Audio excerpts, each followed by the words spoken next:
সকলের কাছে আমার সরল সহজ একটি প্রশ্ন, শান্তি যদি পেতে চাই, আখেরাতে মুক্তি পেতে চাই, আল্লাহর কোরআনের কাছে সবাই মিলে যাওয়া দরকার আছে না নাই?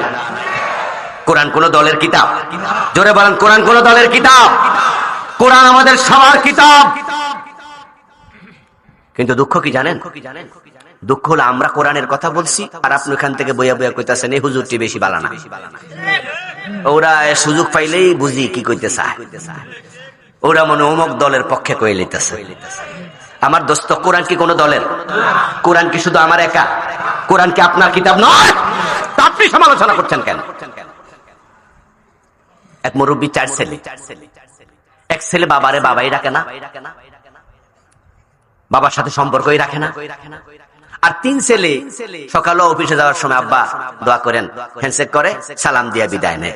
অফিসে যাওয়ার পরে আবার মারে ফোন দিয়া কয় আব্বার ওষুধ দিয়ে খাওয়াইছেননি, মা আপনি ভাত খাইছেননি। বিকাল আইসা বাবা মার সাথে সবার আগে দেখা করে।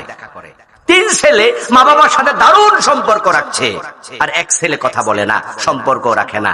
ওই ছেলে ঘরে বইয়া বইয়া কয় এই 3 জনে শুরু করলো কি শুধু মা আর বাবা বাবা করে।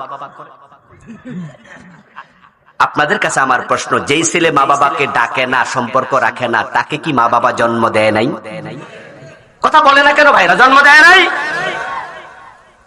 তো তোমার মা জন্ম দিয়েছে, এই বাবা তোমারও বাবা, এই মা তোমারও মা।